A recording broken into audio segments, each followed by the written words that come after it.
you're rude now with my back turned to these people. Maybe I should go back up there. Thank you, Joe, for your kind words. Billy, thanks very much for yours.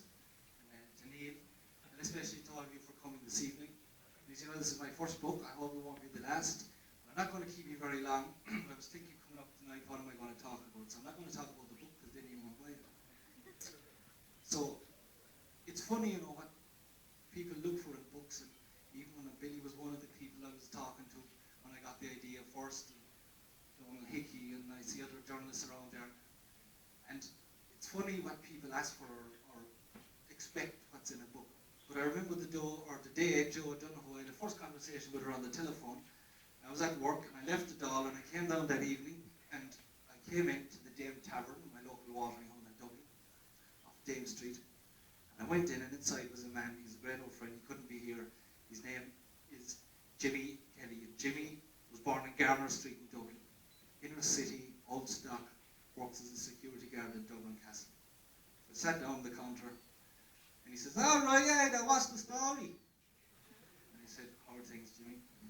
I said, "Jimmy, I'm writing a book." He said, "Yeah, what?" I said, "I'm writing a book." "Oh, Jesus." He said, "Well, I hope it's better than the shite you write in the newspaper. No one reads that." So I said, "I'd do my best."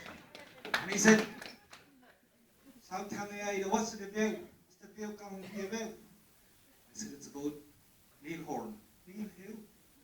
I said, "Father." "Oh, yeah, I know your man. He's a man," he said, "who's after making the God show himself at the Grand Prix." I said, "That's the man." "Yeah. How many pages are going to be in it?" I said, "I don't know." "There are going to be pictures in it." I said, "I don't know, Jimmy, I'm not sure." "Is the writing going to be big in it?" I said, "I haven't a clue, Jimmy. We didn't feel." He says, "If you're writing, make the writing big." The last book I read, he said, the writing was so small and nearly went blind. It was like reading instructions to a washing machine.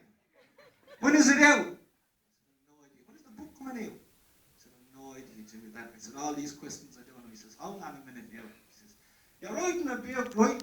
You don't know what it's about. You don't know how many pages are going to be in it. Can't tell me if there's going to be pictures in it. Don't know if the writing is going to be big in it. You don't know when it's coming out. You know, I'm after deciding, Ada." I said, "What's that, Jimmy?" "I think you're a lot like me." I said, "What's that, Jimmy?" "You're a bleeding chancellor." That is true. But on a serious note, because I had to put these down because I know there's some people. It's been an intriguing journey, really, and anyone, I know Billy and others here tonight have written a book. Writing any book is a great journey. It took me places I'd never been before. Knockeenahone, Mount Melleray, St. Peter's College in Wexford, Clonliffe in Dublin, the racing circuit at Silverstone, Misogyne Avenue in Athens, the Old Bailey in London, Florence in Italy, and even the Vatican. And the people, too, were a broad sweep of society in itself, from farmers to bishops, psychiatrists to athletes, police and journalists. People are curious by nature. And we've always been intrigued by the bizarre and the unconventional.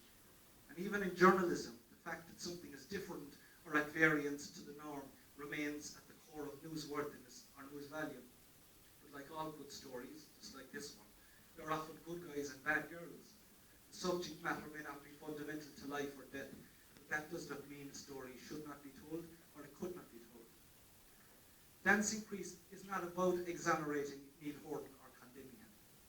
It doesn't vilify the Catholic Church, and neither does it castigate them for not throwing him out sooner. I told it as I found it. It's for readers to decide. But this book is a story about a man, an extraordinary story of the bizarre, the tragic, and at times the hilariously funny and ridiculous. Some stories inform, challenge, provoke, and entertain, and I hope that Dancing Priest achieves at least some of these for the things for people good enough to read the book. And finally, can I sincerely thank a few people? It always has to be done. Joe Donohoe of London Books for the courage to take the project on. Designer Sid Blewett, publicist Hugh O'Donoghue, and of course the handsomely paid lawyers who never turn up at launches. Funnily enough. Anyway, I'm very grateful to Liam O'Connor and his band for showing up tonight. To Billy Keane, good friend, and somebody whose friendship and advice I value greatly. Simone and Liam and all those who helped out this evening. The Grand Hotel for their kind gesture. For free passes, by the way, if any of you want to go to the Grand tonight. And the staff and management, the Barney Avenue Hotel. Most of all, thanks to all of you. Personally, I hate book launches. They can be boring, backslapping affairs. But you all took the time to come, and many of you bought the book.